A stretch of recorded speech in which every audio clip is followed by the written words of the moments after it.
Bismillahirrahmanirrahim. Assalamualaikum warahmatullahi wabarakatuh. Apa khabar semua? Mudah-mudahan rakan-rakan semua sihat walafiat walaupun kita berada di dalam suasana yang agak mencabar. Alhamdulillah rabbil alamin, wassalatu wassalamu ala sayyidina Muhammad asyrafil anbiya wal mursalin wa ala alihi wa sahbihi ajma'in. Rabbi syrah li sadri wa yassir li amri wahlul 'uqdatam min lisani yafqahu qawli. Amma ba'd. InsyaAllah program Budi Quran kita pada pagi ini kita akan teruskan dengan membaca surah Al-Isra. Surah Al-Isra ayat 8 hingga 17, muka surat 283. Al-Fatihah. A'udzu billahi minasy syaithanir rajim. Bismillahirrahmanirrahim. Alhamdulillahi rabbil alamin. Ar-Rahmanir Rahim. Maliki yaumiddin. Iyyaka na'budu wa iyyaka nasta'in. Ihdinas siratal mustaqim. Siratal ladzina an'amta 'alaihim ghairil maghdubi 'alaihim waladdallin.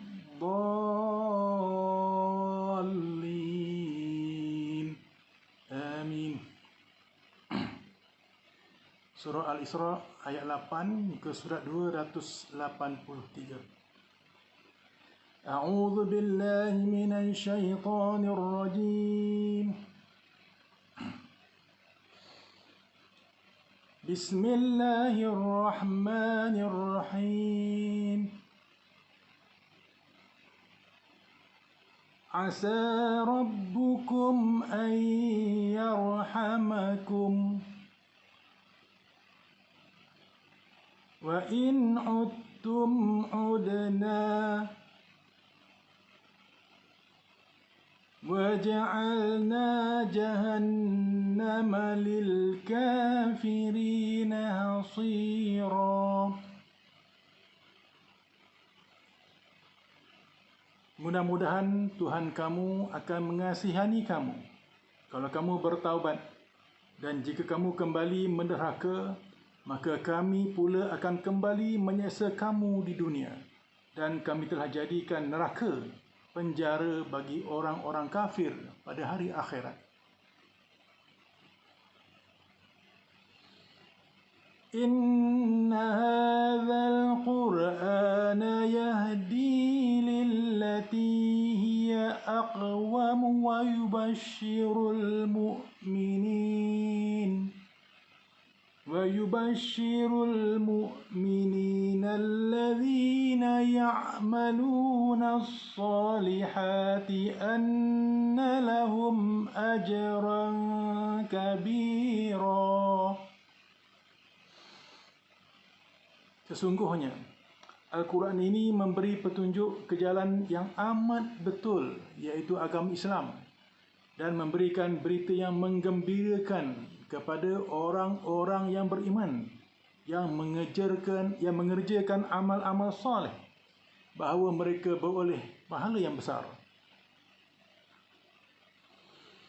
Wa annal ladzina la yu'minuna bil akhirati a'tadna lahum 'adzaban alima. Dan bahawa orang-orang yang tidak beriman kepada hari akhirat, kami sediakan bagi mereka azab seksa yang tidak terperi sakitnya.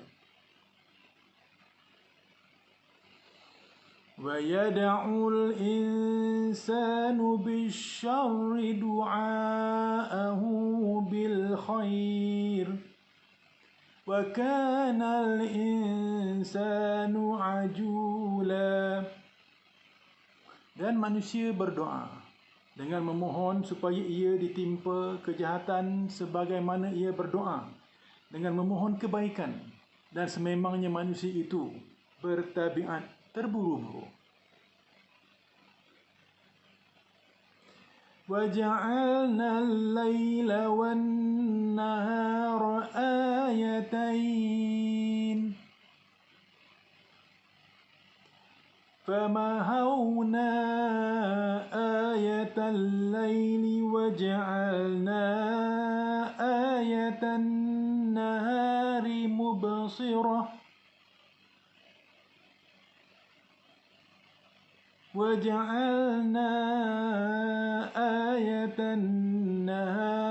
مبصرة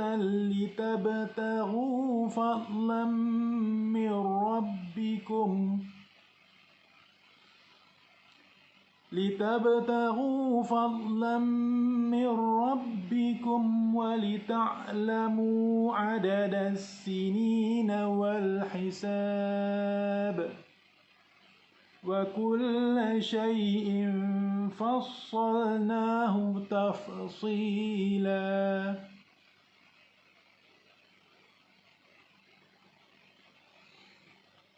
Dan kami jadikan malam dan siang itu dua tanda yang membuktikan kekuasaan kami. Maka kami hapuskan tanda malam itu sehingga menjadi gelap gelita. Dan kami jadikan tanda siang itu terang benderang, supaya kamu mudah mencari rezeki dari limpah kurnia Tuhan kamu. Dan supaya kamu mengetahui bilangan tahun dan hitungan hisab, iaitu bulan dan hari. Dan ingatlah tiap-tiap sesuatu yang kamu perlukan untuk dunia dan agama kamu. Kami telah menerangkannya satu persatu dalam Al-Quran dengan sejelas-jelasnya. وَكُلَّ إِنسَانٍ أَلْزَمْنَاهُ طَائِرَهُ فِي عُنُقِهِ وَنُخْرِجُ لَهُ يَوْمَ الْقِيَامَةِ كِتَابًا يَلْقَاهُ مَنشُورًا. Dan tiap-tiap seorang manusia kami kalungkan bahagian nasibnya di lehernya. Dan pada hari akhirat kelak kami akan keluarkan kepadanya kitab, iaitu suratan amalnya, yang akan didapatinya terbuka untuk ditatapnya. Iqra' kitabaka kafa binafsikal yawma 'alaika hasiba. Lalu kami perintahkan kepadanya, bacalah kitab, iaitu suratan amalmu. Cukuplah engkau sendiri pada hari ini menjadi penghitung terhadap dirimu tentang segala yang telah engkau lakukan. Man ihtada fa innama yahtadi li nafsihi wa man dhalla fa innama yadhillu 'alayha wa la taziru waziratun wizra ukhra wa ma kunna mu'adzibina hatta nab'atha rasula. Sesiapa yang beroleh hidayah petunjuk, iaitu menurut panduan Al-Quran, maka sesungguhnya faedah petunjuk yang didapatinya itu hanya terpulang kepada dirinya sendiri. Dan sesiapa yang sesat, maka sesungguhnya kesan buruk kesesatannya hanya ditanggung oleh dirinya juga. Dan seseorang yang boleh memikul tidak akan memikul dosa perbuatan yang lain, bahkan dosa usahanya sahaja. Dan tiadalah kami mengazabkan sesiapa pun sebelum kami mengutuskan Rasul untuk menerangkan yang benar dan yang salah. وَإِذَا أَرَدْنَا أَن نُهْلِكَ قَرْيَةً أَمَرْنَا مُتْرَ فِيهَا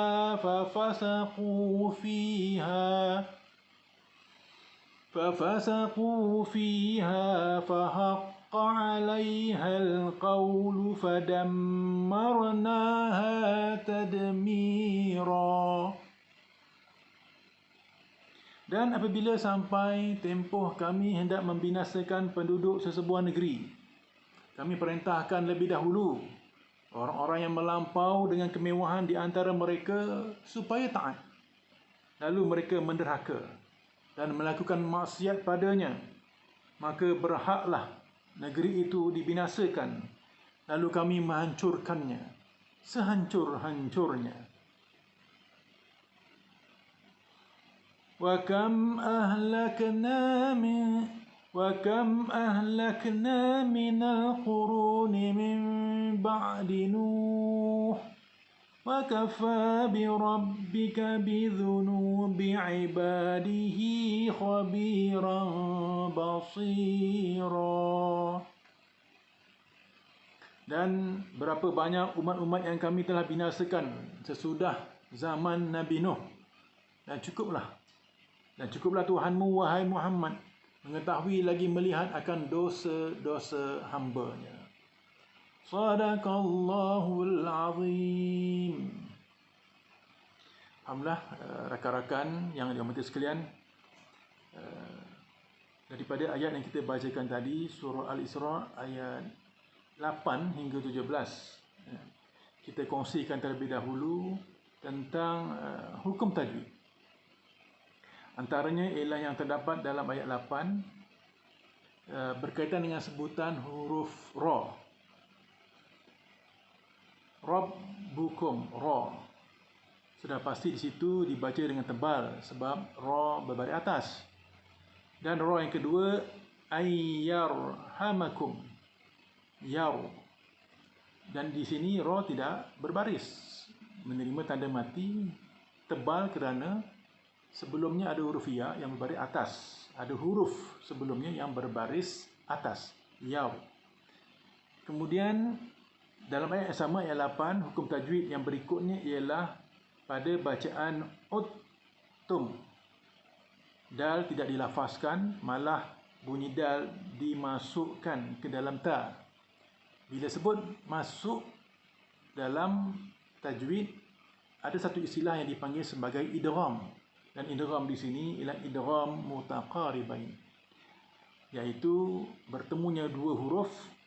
Yang pertama menerima tanda mati, yang kedua berbaris serta bersabdu, dan kedua-duanya adalah huruf yang dalam satu makhraj tetapi tidak sama, maka itu dipanggil idgham mutaqaribain.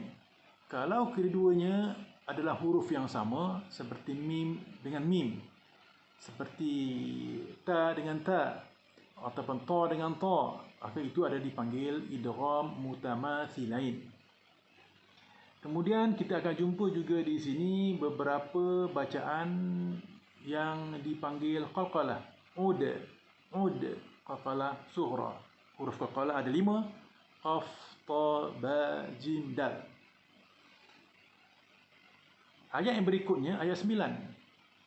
Di sini kita akan jumpa beberapa hukum tajwid yang sama seperti ayat sebelumnya tentang hukum ra, iaitu ajron kabira. Di sini tidak ada masalah sangat sebab huruf-huruf ini menerima baris, iaitu baris atas, dan sudah pastinya dibaca dengan tebal, tafkhim. Manakala satu lagi yang kita boleh perhatikan di sini ialah kabiron. Itu kalau kita baca secara wasal dengan ayat berikutnya. Tapi sekarang kita wakaf, maka kita baca kabira. Dan ada huruf alif di situ yang tidak berbaris ataupun mati, maka dah pasti di situ berkait dengan hukum mad. Dan mad ini dinamakan mad iwad. Asalnya kabiran, tapi digantikan dengan sebutan kabira. Bila sebut ganti dalam istilah tajwid iwad, mad iwad. Ayat yang ke-10, kita jumpa lagi dengan hukum qalqalah, iaitu pada bacaan a'tad, tad. Huruf di sini ialah dal, qaf, ta, ba, jim, dal, dal. Dan kita jumpa lagi mad iwad sekali lagi, iaitu pada alima. Asalnya aliman kalau baca wasal dengan ayat berikutnya, tetapi kita waqaf, dibaca alima. Ayat yang ke-11 Di sini kita bertemu lagi sekali dengan qalqalah sughra, yad wa yad'u, yad. Dan kita jumpa juga mad iwad sekali lagi, ajula. Jadi baca dengan dua harakat menyamai mad tabi'i. Jadi kadar harakat mad iwad menyamai mad tabi'i. Kemudian ayat yang ke-12, ayat ini panjang dan di situ ada beberapa tajwid yang kita boleh telitikan. Antaranya yang sama dengan yang telah dikatakan tadi, qalqalah. Contoh, mubsiratan, qalqalah sughra. Dan sekali lagi pada ayat berikutnya, litabtaru. Tetapi kena ingat, kalimat berikutnya pula, fadla, ini bukan huruf qalqalah, dot. Tapi ianya bukan huruf qalqalah dan tidak boleh dibaca secara qalqalah, iaitu berdetak. Dibaca secara fadla, fadla. Lidah kita akan terus ke geraham untuk menyebut dengan tepat dari sisi sifatnya. Kemudian kita jumpa sekali lagi mad iwad pada hujung ayat ini. Tafsila, bukannya tafsilan. Baik. Ayat berikutnya, ayat yang ke-13. Kita fokus kepada mad, tetapi mad yang lain, iaitu mad pada ta'irah. Ada huruf mad, ada huruf hamzah selepasnya dalam satu kalimat. Maka rakan-rakan tentu akan ingat ini adalah mad wajib muttasil. Ta'irah, ta'irahu. Baik. Dan sekali lagi kita jumpa dengan mad iwad di hujung ayat ini. Mansyura. Ayat ke-14 ini selalu kita jumpa, iaitu tentang bacaan di permulaan ayat, dan kita jumpa tanda yang tidak berbaris dipanggil sebagai hamzah wasal. Ini mudah sahaja bagi mereka yang belajar bahasa Arab. Ini adalah fi'il amar. Tapi bagi yang tidak mahir bahasa Arab, tidak ada masalah. Sebab kita boleh melihat kepada satu panduan yang mudah, melihat kepada huruf yang ketiga, ra. Barisnya apa? Atas. Maka hamzah wasal dibaca bawah. Begitu juga kalau huruf ketiga ini berbaris bawah, hamzah wasal dibaca bawah. Iqra, iqra, iqra. Tetapi kalau huruf ketiga ini barisnya depan, hamzah wasal dibaca depan. Dan sekali lagi kita jumpa dengan mad iwad. Jadi banyak mad iwad dalam ayat-ayat yang kita bacakan pada pagi ini. Ayat yang ke-15, rakan-rakan, kita boleh fokuskan di sini ialah tentang sebutan manih. Manih, tada. Ini kadang-kadang kita mungkin tersebut dengan ha yang satu lagi, ha maftuhah. Manih, tada. Dengarnya pun dah macam janggal. Jadi sebutan yang tepat ialah manih, tada. Manakala hukum tajwid yang lain yang kita boleh jumpa di sini adalah sama seperti yang sebelum-sebelum, iaitu contohnya qalqalah sughra, nab, dan juga mad iwad. Satu lagi perkara lain tentang hukum tajwid lebih kepada sifat huruf, iaitu sebutan tentang huruf zal dan huruf sa. Kita kena hati-hati, pastikan hujung lidah kita antara dua gigi hadapan. Mu'adzibina,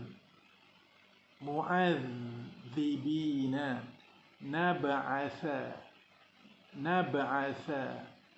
Itu pentingnya gigi hadapan. Dan ini tidak boleh berlaku kalau gigi yang disimpan dalam cawan. Dan ayat yang ke-16, kita jumpa lagi dengan qalqalah aradna. Dan kita lihat di sini ada beberapa bacaan yang boleh kita perhatikan, seperti ra. Fadammaru. Ra-nya tebal. Memanglah ra itu tidak berbaris, mati. Tapi sebelumnya tu ada huruf yang berbaris atas. Ini menjadi petunjuk supaya ra itu dibaca tebal. Tafkhim. Dan sekali lagi mad iwad. Tadmira.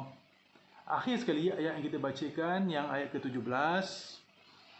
Di sini perkara yang berkait dengan tajwid ialah ada dua mim kecil. Mim ini kalau kita perhatikan, dianya ditulis, dibentukkan turun ke bawah kakinya. Lurus ke bawah. Sama juga dengan yang ini. Maka ini adalah berkait dengan salah satu daripada hukum yang terdapat dalam hukum nun mati ataupun tanwin, iaitu iqlab. Bunyi nun, bunyi tanwin bertukar kepada bunyi mim, tetapi tidak ditutup bibir 100%.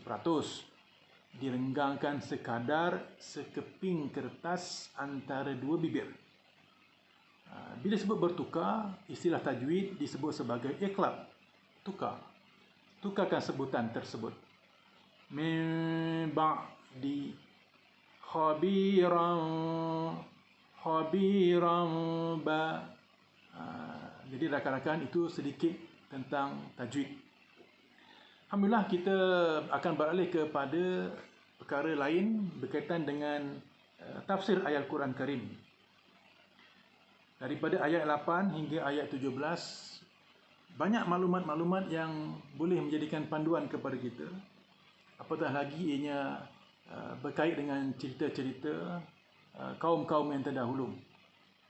Jadi ayat yang kita bacakan ini antaranya ayat 8. Ayat 8 hingga ayat ke-12 boleh dikategorikan sebagai satu panduan kepada kita. Pengajarannya ialah peluang kepada Bani Israel. Kita sedia maklum, pada minggu lepas kita telah membaca ayat 4 hingga 7. Di situ menceritakan beberapa perangai buruk Bani Israel, seperti mencabul kitab suci mereka, Taurat, membunuh para nabi, cubaan membunuh nabi, iaitu cuba membunuh Nabi Isa. Jadi mereka ini telah pun diberikan azab. Dan dalam ayat yang kita bacakan hari ini pula, sekali lagi Allah berikan peluang kepada mereka. Dalam satu bacaan, asa rabbukum ayyarhamakum, iaitu mudah-mudahan Tuhan kamu akan melimpahkan rahmatnya kepadamu.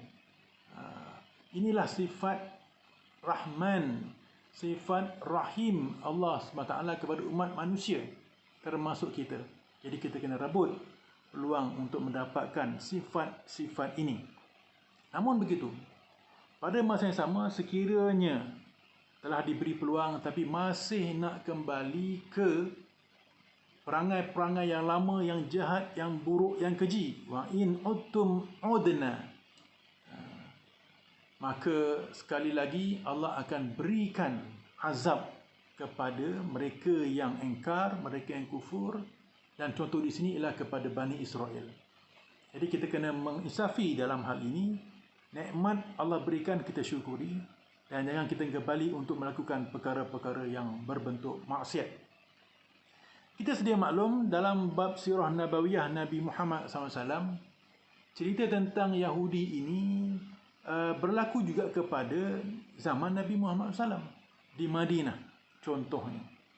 Jadi mereka ini disebut sebagai Bani Nadir, Bani Quraizah. Mereka ini memilih untuk kembali melakukan kemungkaran, menderhaka.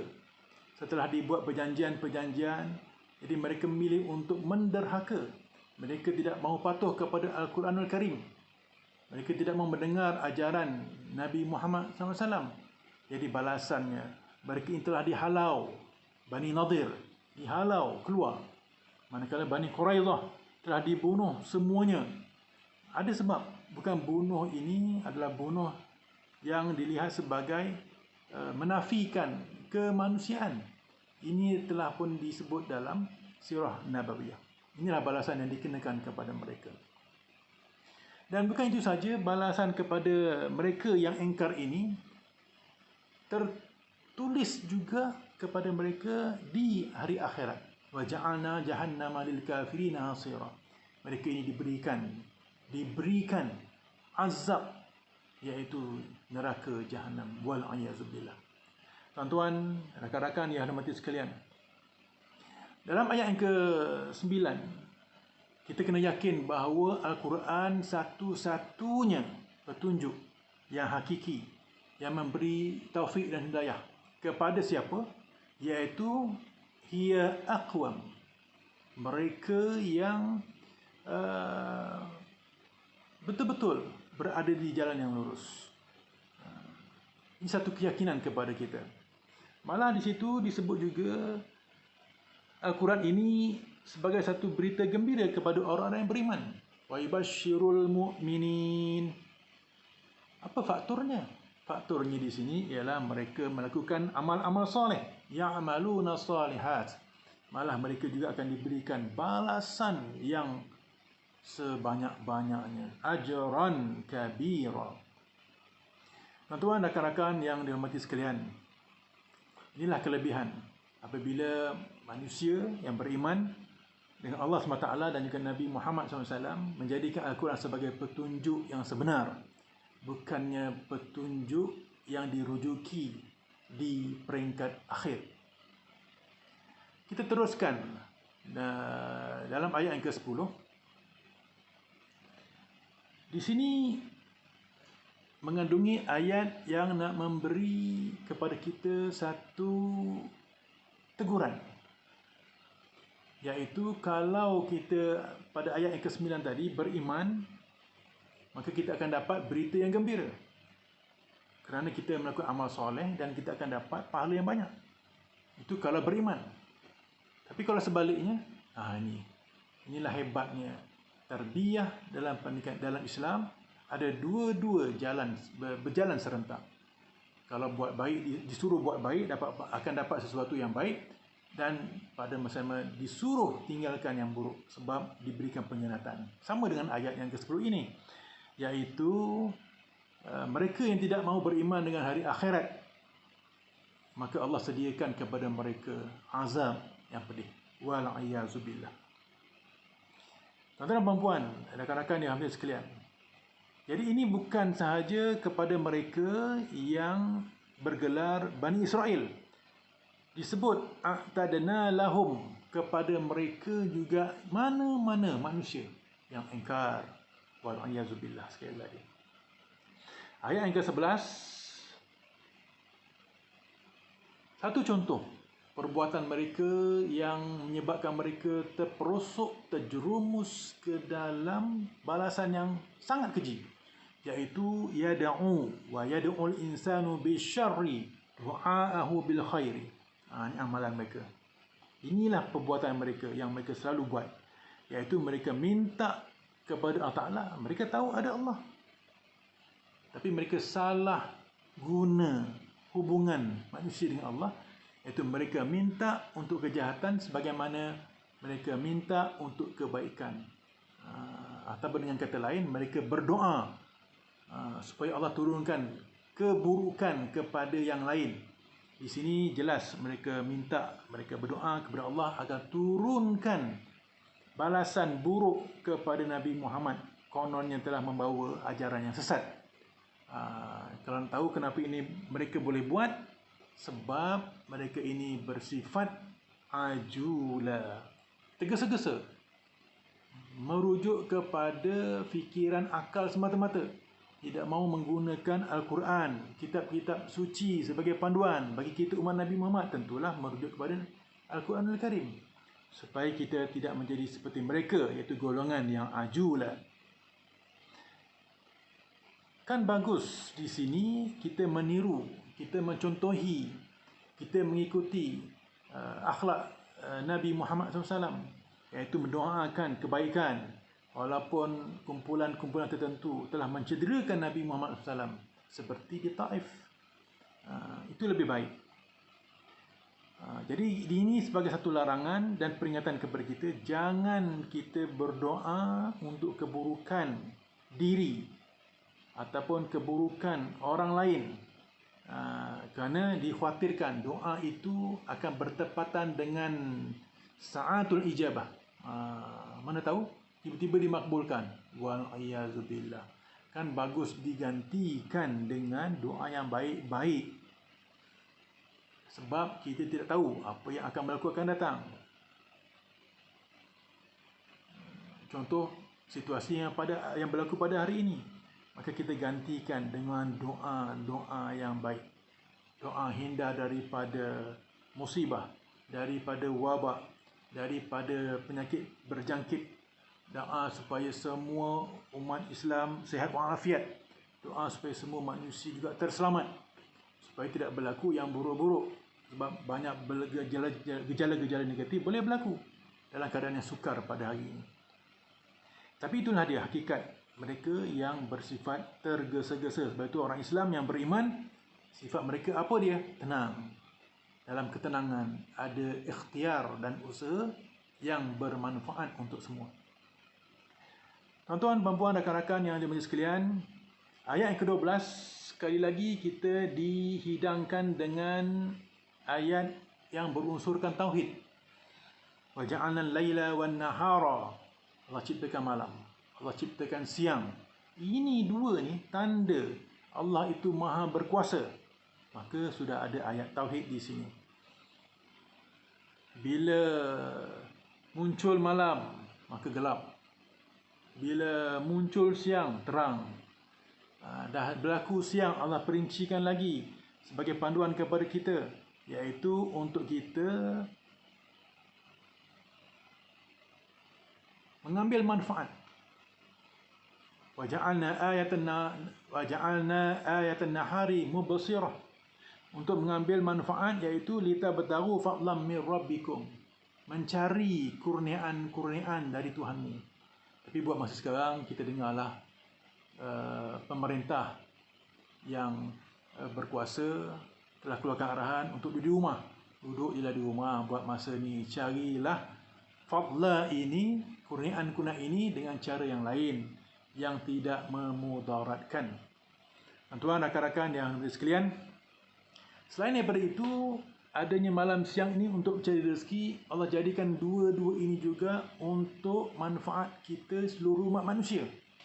Iaitu kita dapat belajar adadas sinin. Kita tahu adanya kalender, wal hisab, dan hitung-hitungan yang lain. Jadi berjasalah mereka yang telah menciptakan takwim kepada kita sehingga memudahkan pergerakan kita dari segala aspek berkaitan dengan masa.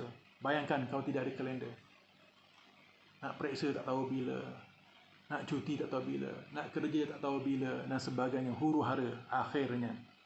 Ini Allah rumuskan, wa kulla syai'in fassalnahu tafsila. Allah cerita kepada kita satu-satu secara terperinci. Maknanya kena kaji dan cari, kena selidik. Tuan-tuan dan puan-puan muslimin dan muslimat yang dirahmati Allah, kita teruskan dengan ayat berikutnya, iaitu ayat yang ke-13 hingga akhir. Ini tentang terima takdir. Apa kata Allah di sini?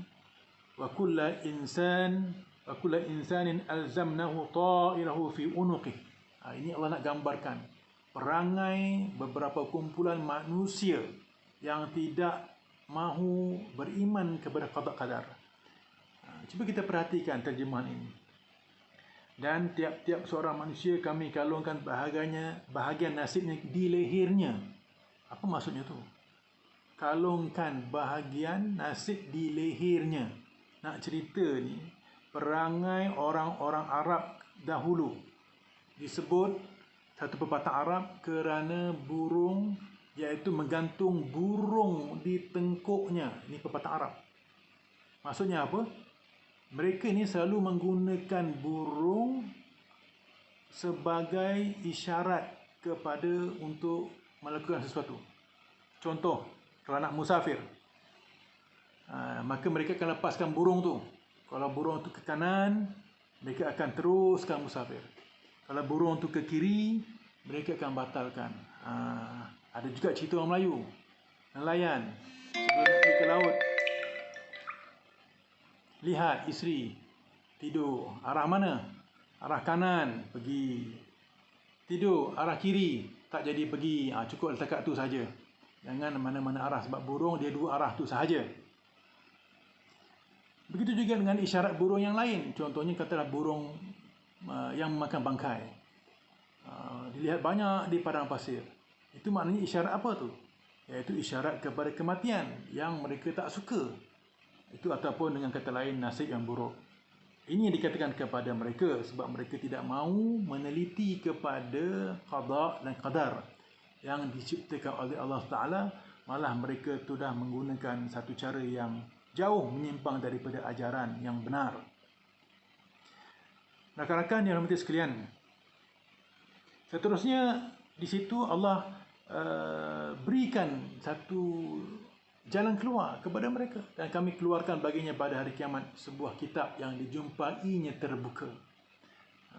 Itu maknanya sudah tak ada jalan lain lagi lah, iaitu nanti hari kiamat akan dibawa keluar buku kitab amalan.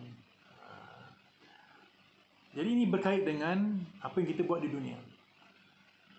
Jadi buku ini amat luas sebab mengandungi setiap perkara yang kita buat di dunia. Jadi ayat ini pengajaran kepada kita. Walaupun kita ini bernasib baik ataupun bernasib buruk, maka kita kenalah sentiasa meyakini akan qada dan qadar, tetapi pada masa yang sama kita berikhtiar mengikut panduan yang benar. Barulah kita bertawakal kepada Allah Subhanahu wa taala. Ayat yang seterusnya, ayat 14, memperincikan tentang kitab ataupun buku amalan kita ini, yang mana kita akan baca sendiri. Allah suruh kita baca sendiri buku amalan kita sendiri, iaitu ketika mana waktu tersebut sebagai penghisap terhadap diri kita.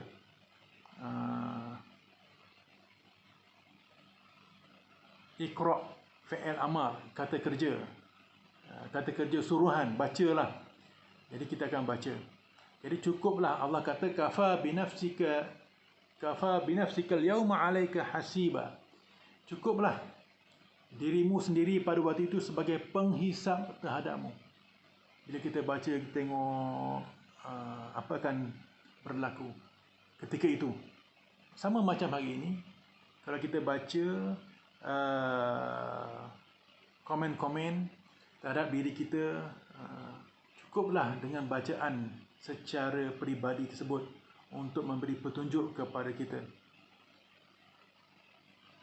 Rakan-rakan yang dirahmati sekalian, ini tak boleh nak diubah suai sebab telah berlaku pada hari kiamat. Kalau berlaku sekarang boleh ubah suai, tapi itu pun tak boleh. Ambil contoh di dunia, di mahkamah, dibacakan satu. Boleh ubah tak? Semuanya tak boleh nak diubah.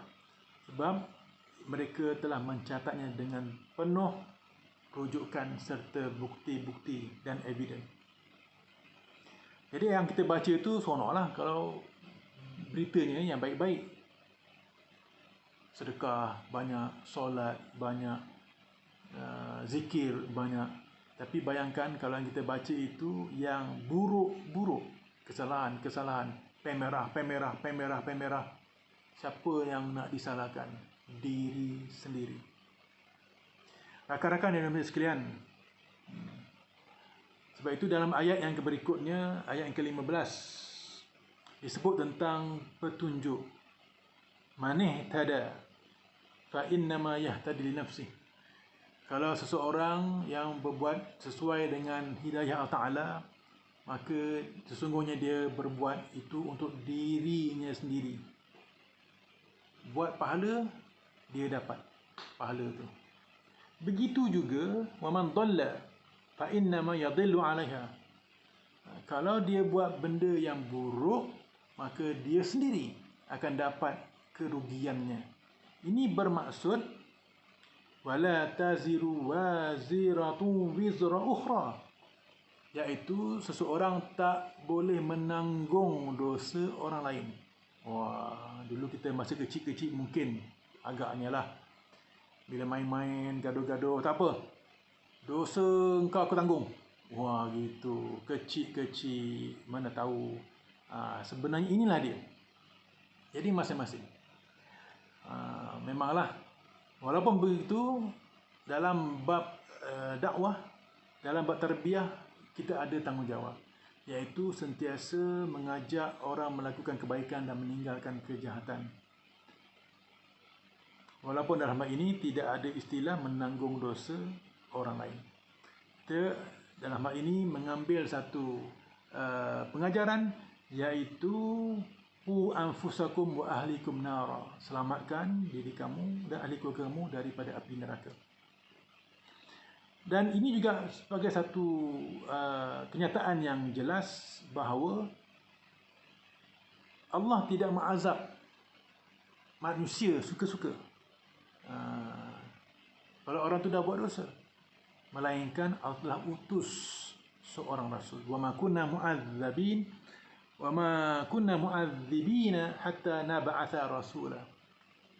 Jadi jangan kata Allah itu zalim, suka-suka untuk menghukum manusia itu dan ini. Sedangkan Allah telah berikan kepada kita rasul, iaitu kekasih Allah yang terpilih, yang menjadi utusan untuk memberitahu pengajaran yang cukup lengkap. Al-yawma akmaltu lakum dinakum wa atmamtu alaikum ni'mati wa raditu lakumul Islam madina. Rakan-rakan yang sekalian, dalam ayat ke-16 di sini Allah menjelaskan kepada kita, dan jika kami hendak binasakan suatu negeri, sudah tentulah kerana di situ berlaku kerosakan oleh satu kumpulan manusia. Ini adalah proses yang berlaku sebelum Allah memusnahkan satu kaum dan kawasan. Allah tidak terus musnahkan begitu saja. Jadi Allah telah utuskan Rasul ketika itu. Contoh kepada kita, Allah telah utuskan Nabi Muhammad SAW. Contoh kepada Fir'aun, Allah telah utuskan Nabi Musa AS. Jadi Allah telah perintahkan kepada orang-orang hidup mewah di negeri itu supaya mentaati Allah terlebih dahulu. Sebelum azab itu turun, sebelum itu apa dia? Diajak, disuruh, diperintahkan untuk buat itu dan ini. Tapi nampaknya mereka memilih untuk fafasahu fiha, melakukan kedurhakaan. Salah siapa? Salah diri sendiri, salah mereka.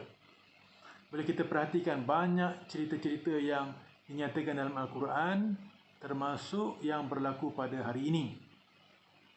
Rakan-rakan yang sekalian, maka kata Allah di situ, fahaqqa 'alaihal qaul, maka sudah sepatutnya berlaku terhadapnya perkataan, iaitu fadammarnaha tadmira.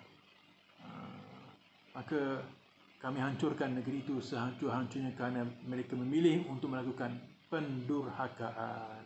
Wal'ayazubillah. Pengajaran untuk kita. Dan ayat yang terakhir, rakan-rakan yang dihormati sekalian, Allah telah pun memberitahu kepada kita contoh-contoh. Ini bukan cerita kosong. Allah musnahkan sesuatu negeri, sesuatu kaum. Dah ada. Antaranya dalam ayat 17, Allah kata apa? Wa kam ahlakna minal quruni min ba'di Nuh. Itu dia. Berapa banyak kaum sesudah Nuh telah kami binasakan.